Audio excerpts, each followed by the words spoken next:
What up? This is the V. We don't know what to call it yet. We're gonna call it VCast. Word. V. My head's right in between. W for word. I was gonna lick my tongue, but we're the I VCast. think that's too much. So in this series, like I said in the last podcast that we did, last VCast. I don't want to be a corny YouTuber, but I might just have to go that way.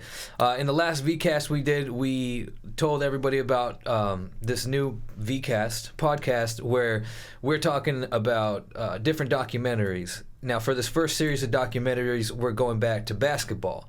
And the last podcast was about... Oh, Shaq and Penny. It was This Magic Moment by the 30 for 30 ESPN. We talked a little bit about that. We talked a lot about that. It's about an hour-long podcast. Go and check that out. We're going to switch up the format a little bit. Instead of explaining to you as we went along, we're going to do a quick recap just to go over the basis of what the documentary was about. And if you want to, you could go watch it before, pause it, and then go watch, and then come back if you want to be hip to it. But the way we're going to word the questions, we're going to give you some info beforehand so you have an idea of what we're talking about. So last podcast was about this Magic Moment, Penny and Shaq. This podcast is about the Bad Boy Pistons. Bad Boy Pistons, baby. Pistons. Fucking love talking about this one. So Dude. For the recap real quick, the Bad Boy Pistons, I believe the years they won were 88 and 89. 89 and 90. 89 and 90.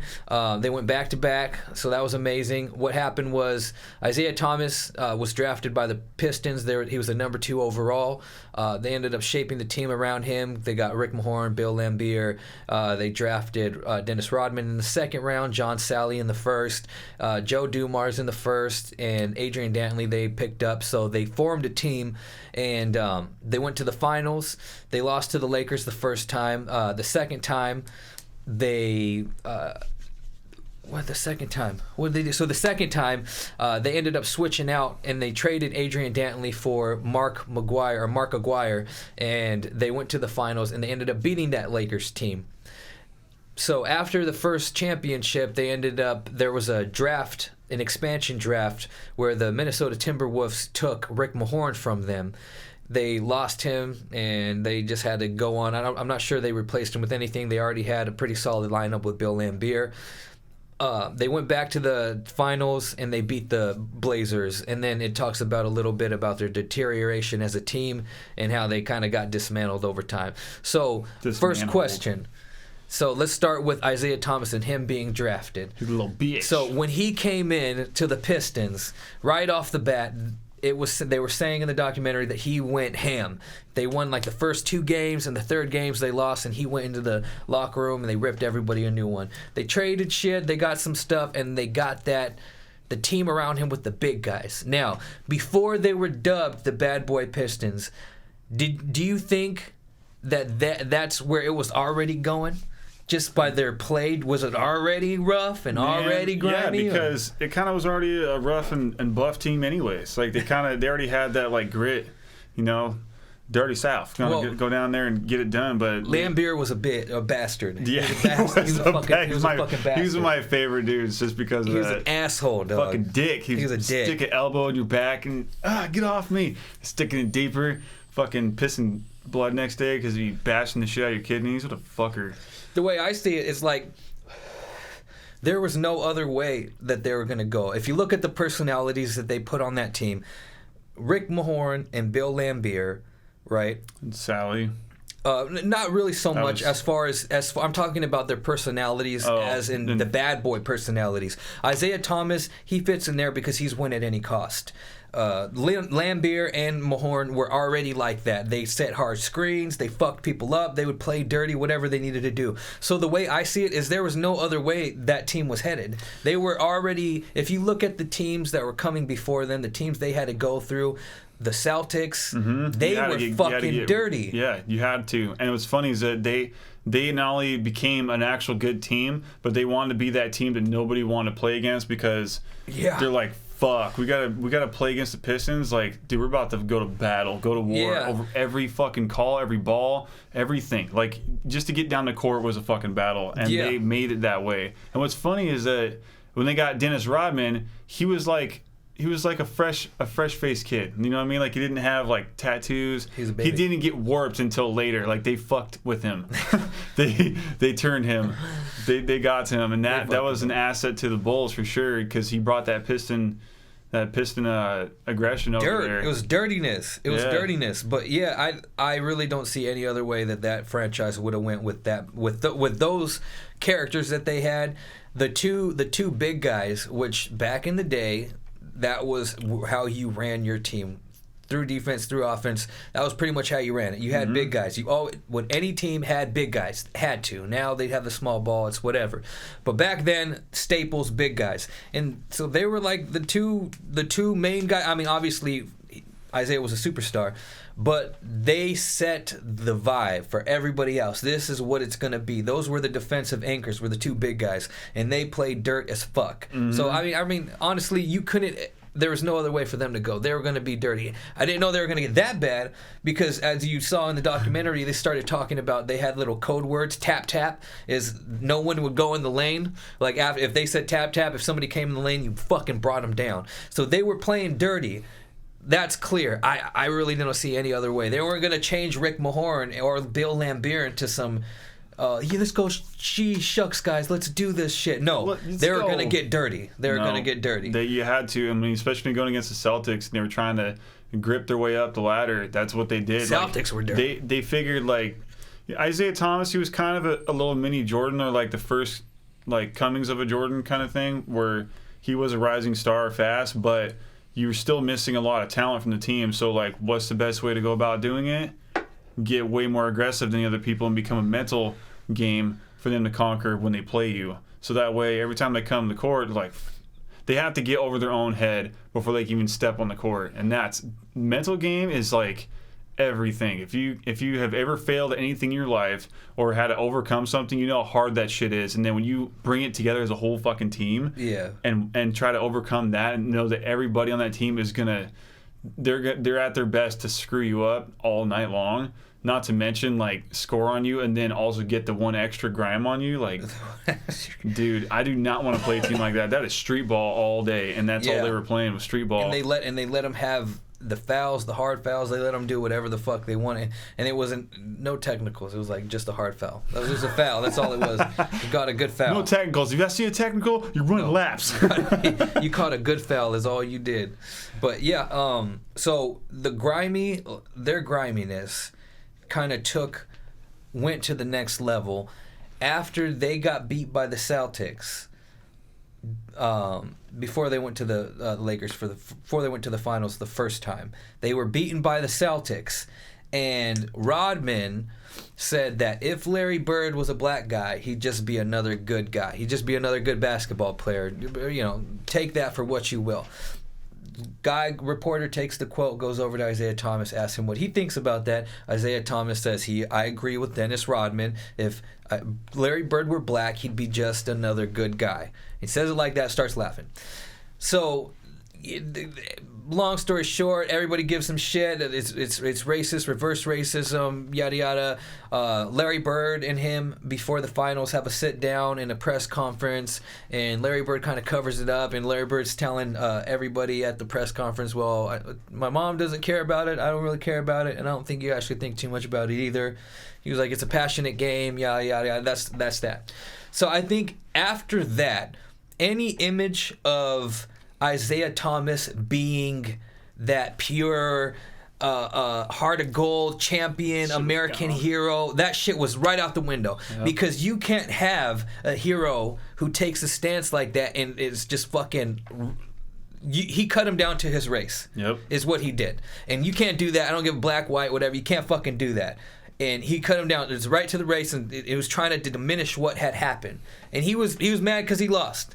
And that's what it was. And I remember it was funny as hell because it was in The Last Dance, one of these reporters or a doctor or somebody, a very smart man who in journalism was talking about how he was mad that Isaiah Thomas had to go and apologize in front of everybody for saying that.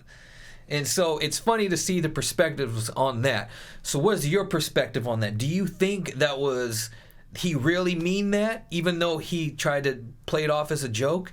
Do you think that was as bad as people made it out to be? How severe do you think that statement was in terms of changing Isaiah Thomas's image from that heart of gold kid to bad boy?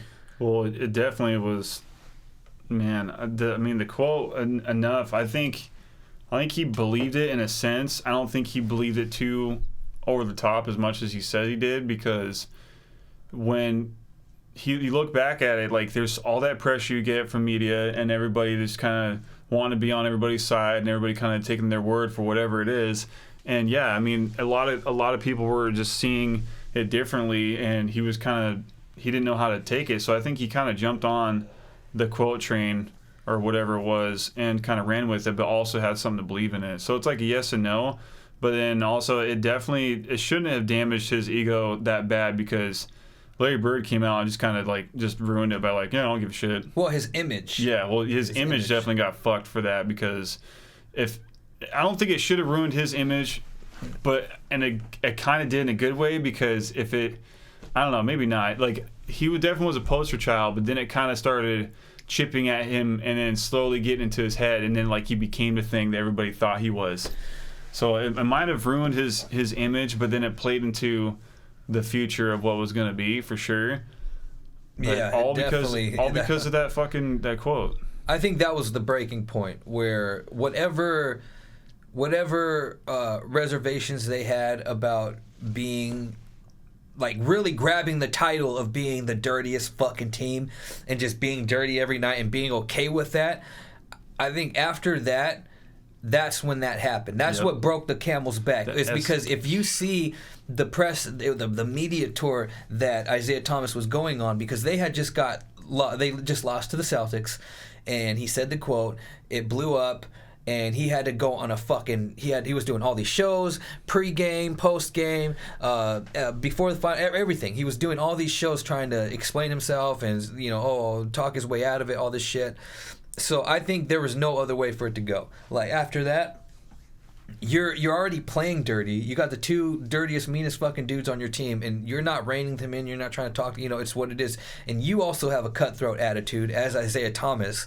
So yeah, I think that was the biggest blow to his image, because it really just showed how little he gives a fuck. Yeah, and it kind of exposed how he really was thinking, I think, too. Yeah, and that's the thing, is that it really, I don't think he was joking. I think whether it's resentment or he really believes it, I think he thinks Larry Bird is overhyped because he's a white dude.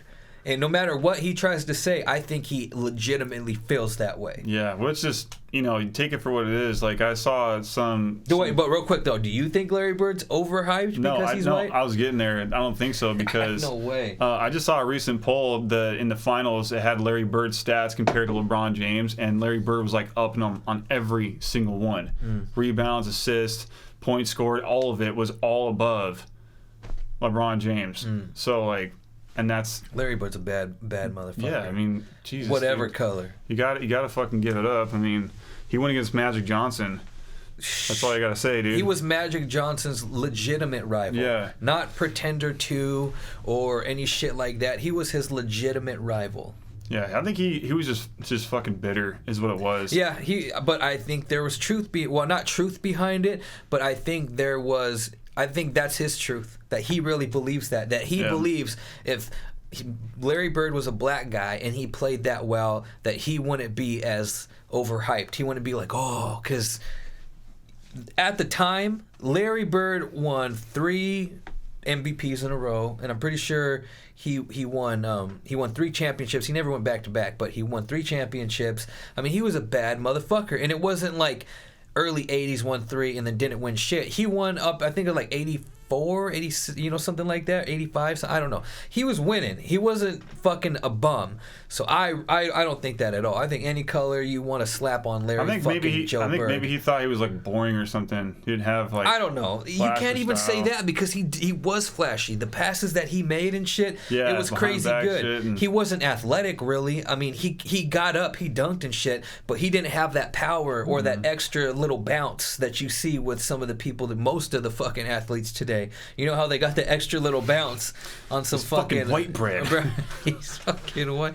But yeah, he was a little slower. He couldn't jump as high, and he wasn't as explosive. Now, but his what do you talent. think? What do you think the Pistons would have been if they did pursue the clean cut image? I don't think they would have won. I mean, they'd have to. You're not gonna. I mean, even if you have those two, Rick Mahorn and Bill Laimbeer, and they stay on, they're not going to change. They're still going to be bad. So you're always going to be that dirty team as long as they're on there. So, I mean, to rehabilitate the image, they would have to have gotten them completely off the roster and brought somebody else in. But you got to remember, at that time, that was how the game was played. Whether it was the Celtics or the fucking Cleveland Cavaliers, everybody was playing rough and hard, and they didn't want you to go to the rim. Nope. You know, and that was all the way up until late 90s to like 98 and shit is when it started easing out a little bit. Shaq showed up and just fucked that up. Well, I mean, it's really crazy to think about, but I don't there's no, like, I can't, maybe it's because we know how history turned out, but I can't see them any other way. Just the bad boys, just their personalities, where they were, the time and the shit they went through.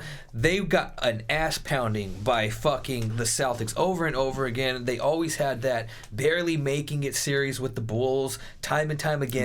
It was gritty, and it was bitter, and it was fucking tooth and nail every step of the way. And Celtics weren't showing them respect. Celtics walked off the floor. You know what I mean? Yep. After they finally beat the Celtics. So they were literally just mimicking what they saw before. I think they took it a step up because Bill Laimbeer is like a narcissist and Rick Mahorn might be a psychopath. I think they took it a step up from what they did. But, I mean, if you watch the other documentaries or watch the other games between the Lakers and the Celtics in the finals when it was Larry Bird and Magic Johnson, they were creaming people. When they got Kurt Rambis, when McHale got Kurt Rambis, his fucking foot almost touches the rim. Like, dude, you literally see it, and it's crazy. That's beat the shit out of each other. They definitely did. And yes, that was after losing and having to reevaluate their game plan and everything. But still, that's how the game was played. Yep. So, and you have to thank the bad boys in a sense, because if it weren't for their bullshit, you wouldn't have Jordan the way Jordan was. That's true. Yep. They influenced the shit out of him to get better than that, to not only take all those grimy shots and take it an elbow in the side, but keep pumping through and just keep outscoring them, outclassing them, and outworking them. And it was Will. Dude. And he told them, he was like, we have to be mentally stronger. Yeah. It always came down to that. Because you got nothing but 450-something athletes in the NBA. You know? Everybody's an athlete in the NBA. Yeah, and every single one of them will be like, I fucking hate playing the Pistons. You got there's like a different mindset you have to have. Yep. And I think the whole persona was their way of cutting loose, of not having to meet anybody's standards and to play as grimy, because it gave them like so many advantages.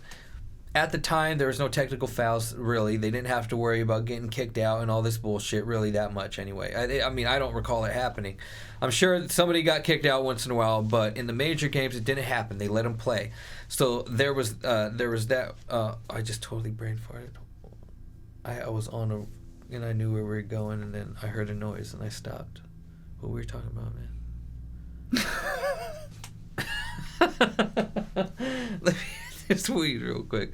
We can cut this out. What was that for the bloopers? Oh my god.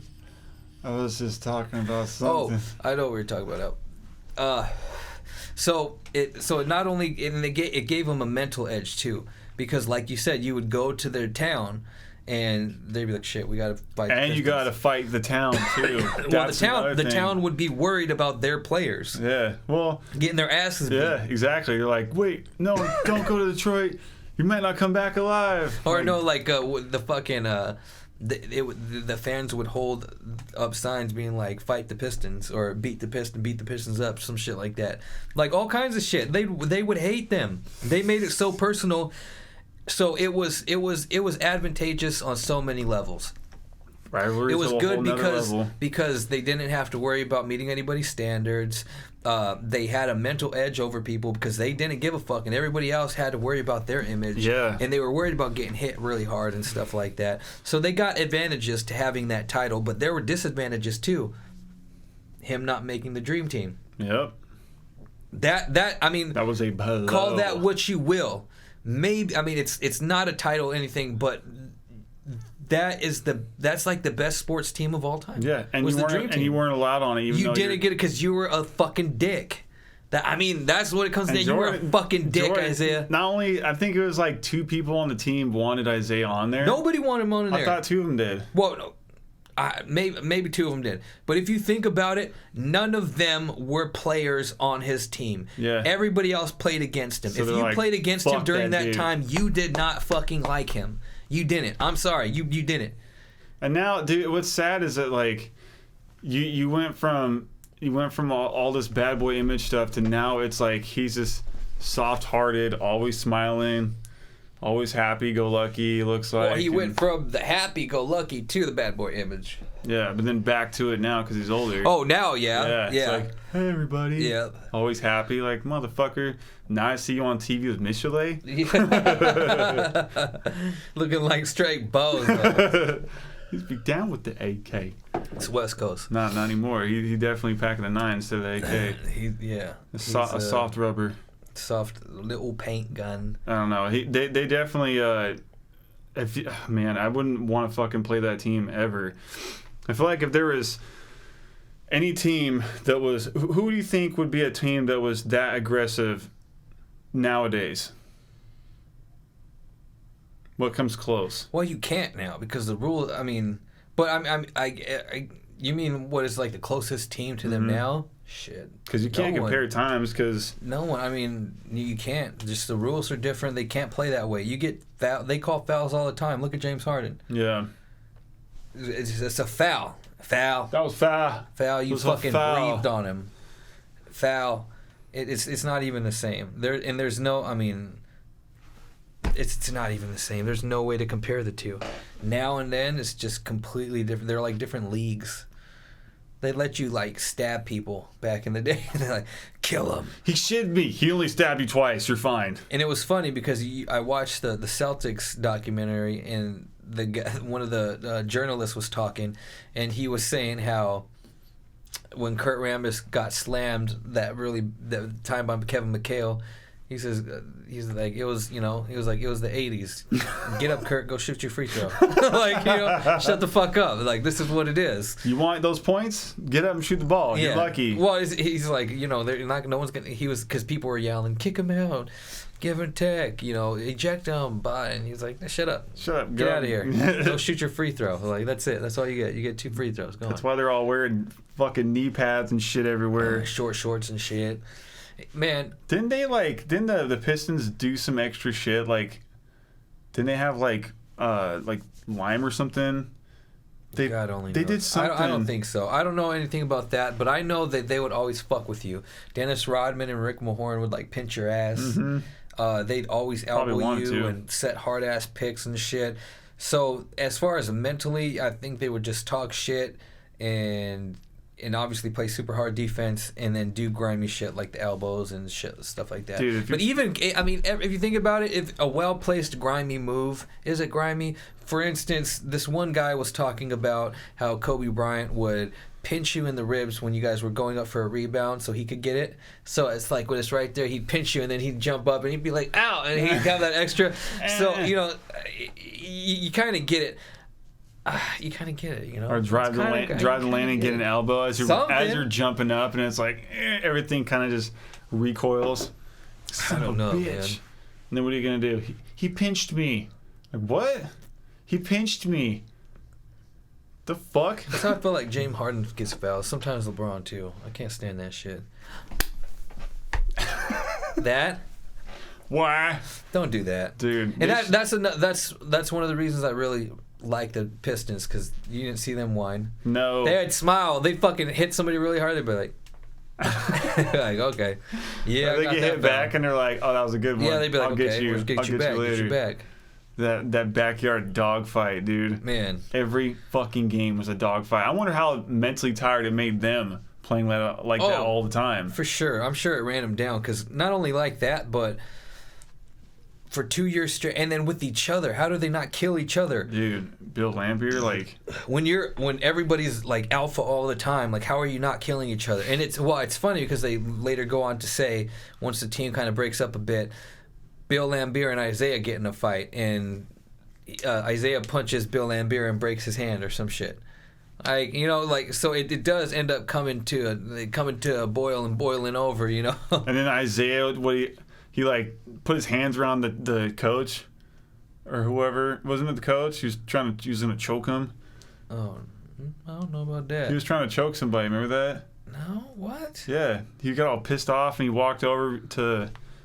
I can't remember if it was a coach or was one of the guys. No, I remember Latrell Sprewell choked somebody the fuck out. I forgot who it was. But he got pissed in the game. We're Googling that. Google it. I'm gonna Google it. Go ahead. Tell us your story. He's like in the middle of a game, and I can't remember who it was, but I think it was the coach, but he ran up on one of them and started trying to choke him. Isaiah Thomas. Yep. You tripping, bro? Look it up. Isaiah Thomas chokes. Thomas chokes. Me. Someone. Oh, you ain't lying. He ain't lying. That's the coach, right? Who is the leader of the 80s bad boy Pistons, Isaiah Thomas, has dished out Did you, real quick, let me eat this crow. I was so confident that you didn't know shit about shit. And now I'm here.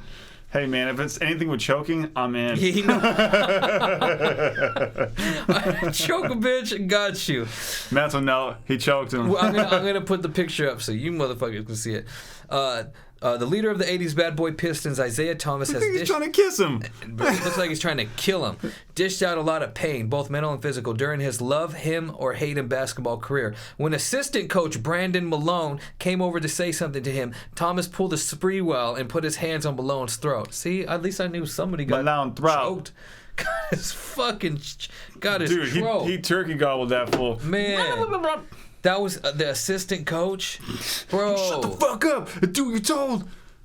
Dude. I bet the ball boy's fucking tied up in a closet somewhere getting whipped. Yeah. Bro. These the bad boys. Dude, and what's fucked is that when he choked him, he's like just sitting there taking it, and then like he like let go and like chilled out. I would have been like, dude, if anybody ever choked me, I would fucking kill somebody. I would bite your nose off and like rip your eyeballs out. You ain't never gonna smell again. And then stomp your skull in.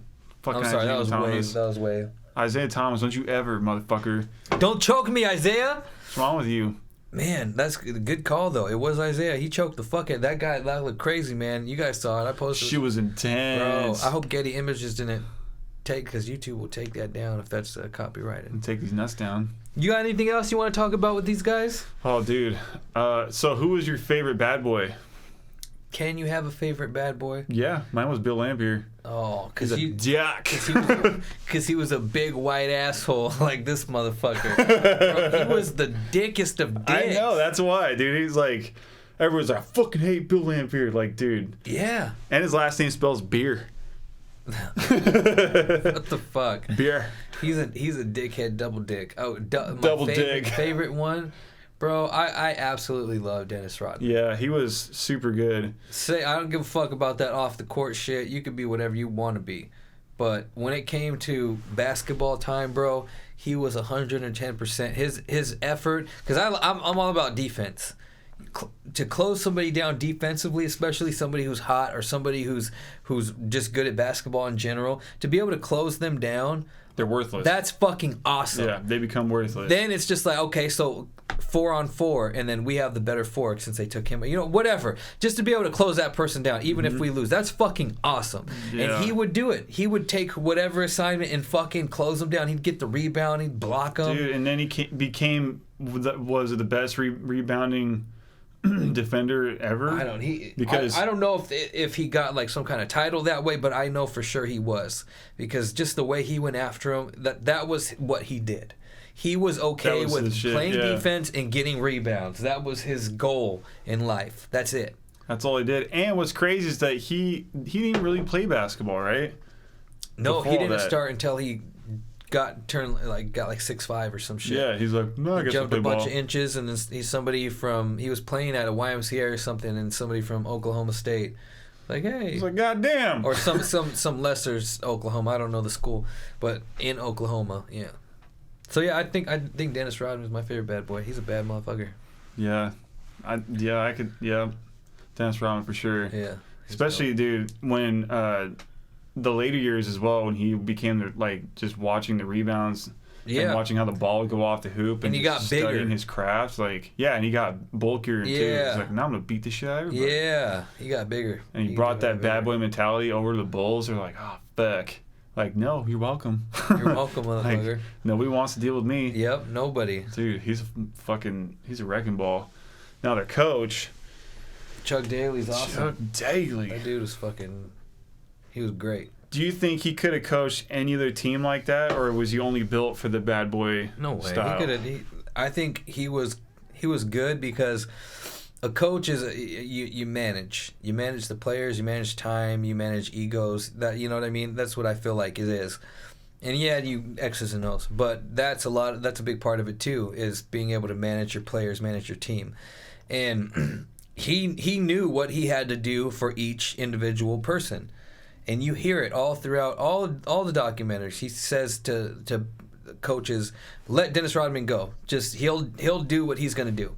Like, don't coach him too hard. Just leave him alone. He's gonna get the rebounds. That's it. When he coached Michael Jordan, he in the Dream Team, Chuck Daly, he didn't take that hard fucking ass approach. He was very calm. He gave one speech after they lost a game. That's it. And he played golf with Jordan all the time. And he told Jordan, gave him preferential treatment, like, well, we'll play golf and then we'll play basketball. Or whenever we have a golf time, we'll schedule our basketball around that. And fucking Jordan loved that. He was like, that's awesome. And he even says it in the Dream Team doc. So he just knew his players, he knew the people, and he knew how to manage them, and he knew how to make them come together. And somebody said it too. He said it didn't matter what it took to motivate a guy, he'd do it. He'd get him there. He told John Sally, he was like, I'll trade you to Milwaukee. Yeah. He was like, you got no nightclubs you like in Milwaukee. Oh, I know you through and through. I'll trade you for a fucking washing machine. I don't give a shit. So no, man, he could have coached any team because he knew the game, and he knew people, and he knew how to manage them. So the Dream Team, didn't they lose? They said they lost that college team, right? They lost to the college team. And then after that, he's like, "These are a bunch of fucking college kids." Well, no, all he did is he just told them. Well, from what Karl Malone says, and I'm paraphrasing here, he said anybody could get beat, so you gotta get ready to play. And he said that's the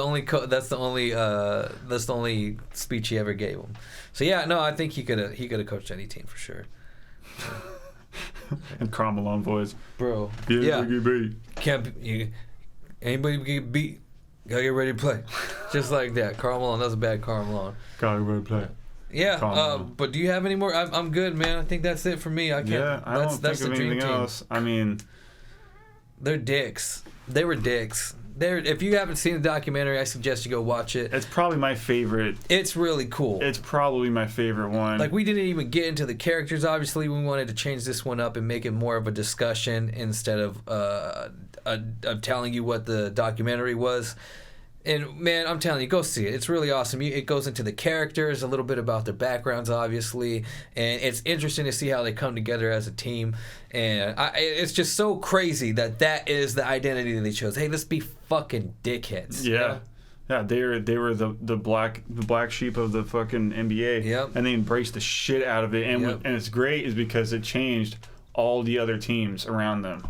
And it's just, dude, they helped create the Bulls dynasty.